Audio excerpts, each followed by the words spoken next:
Well, friends, it seems like Bill Maher has joined the upper ranks of the anti-Barbie brigade, sounding an awful lot like myself and others on just how misandrist and, well, unapologetic this man-bashing film actually is, and all of the hate that was contained within. And in another bold take, Maher just dropped a thought-provoking bomb about Greta Gerwig's summer blockbuster that's been making the third and fourth waves intersectional lovers absolutely swimming in pools of joy. To say the militant mob is hot at his take would be, well, putting it rather mildly. What could Bill have said about their new favorite heroine? Well, let's get into it. Here we go. So in a recurring normal for Bill and a burst of digital fury, Maher took to the modern day Oracle, formerly known as Twitter, to unleash his views on this cinematic man toxin. And oh boy, he wasn't holding back at all.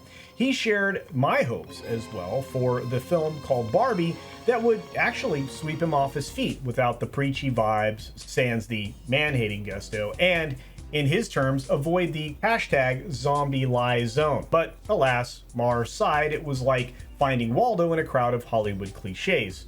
Preachy, of course. Man-hating, yeah. And oh, the zombie lie? You betcha. Maher's monologue is quite incendiary. So fair warning, this is going to get a little ranty with a sprinkle of some spoilers, and I'm only going to quote from here and there and paraphrase otherwise. Just in case you want to see the film for some crazy reason, now may be a time to hit the pause button or, well, turn on closed captions. Now, quoting Bill. So what's a zombie lie, you ask? It's like an old rumor that your cousin's aunt's neighbor's dog told you, completely false, and yet some people cling to it like their favorite cozy blanket. Tax cuts for the rich, boosting revenues, zombie lie. I kind of like that term, zombie lie, although that's not necessarily true. There are some arguments for tax cuts to be made, but we'll move on because Bill and I don't agree always politically. In fact, very rarely. Almost never. But he's not done, of course, schooling us in what he thinks is right. He throws down the gauntlet, questioning Barbie's newfound persona as a patriarchal freedom fighter. And again, spoiler alert, Barbie's out to conquer the patriarchy. But hold on a sec. The real-life puppet masters that make up the board of directors over at Mattel in the real world are made up of 7 men and 5 women. So much for that patriarchy beatdown, right? Maher then takes us on a nostalgic trip back into the days when Barbie was a damsel in distress, waiting for Ken to sweep her off of her plastic feet or her high heels in the film. And of course he scoffs at it, saying, and I quote, Helen Gurley Brown called She Wants Her Premise Back. Well, he's not wrong. In fact, Maher's got receipts throughout the entire rant. He attended the movie with a lady who would happen to know her stuff about this, supposedly, and she dropped the truth bomb, saying, I don't know how any single woman of any age that would act like that today. Yeah, I don't know any either.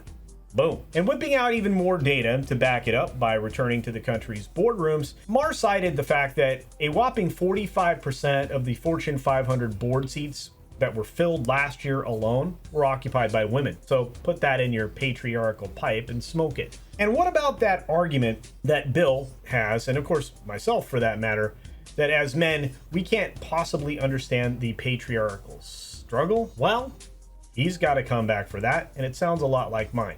You see, he's living in the present, in the real world, and none of these things that were shown in the movie actually exist that way, nor have they in a very long time. And for what it's worth, and for whatever reason, despite the steamer trunk full of steamers, Bill thought that Barbie was a hoot, a roller coaster of entertainment that he thoroughly enjoyed, but he's not going to let that zombie lie thing slide.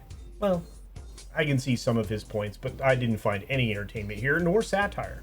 So, and of course, he's not the only one stirring up the anti-Barbie pot, like me. He's just the latest addition to a colorful cast of characters who aren't exactly singing Barbie's praises. And with this film specifically, it's actually the media pundit party that are going after this. It's Ben Shapiro, Elon Musk, and a lot of others that have taken on the summer blockbuster. And again, your favorite content creators have gone after it as well. Believe it or not, we're actually seeing quite a difference of opinion there amongst the sphere of people we would call the fellowship, and that's a little surprising to me. But there you have it, straight from Bill Maher's mouth, and mine, I guess, too. So And that leads me to ask you, is Barbie really the woke warrior she claims to be, or just another character caught in the crossfire of some supposed culture wars, which I actually believe in? And your opinion matters here, always. So let me know in the comments down below what you think about Maher's comments, mine, Barbie, whatever. And then, of course, as always, be sure to take care of yourself, take care of others, wash your hands, of course, because it's good hygiene. And until next time, bye.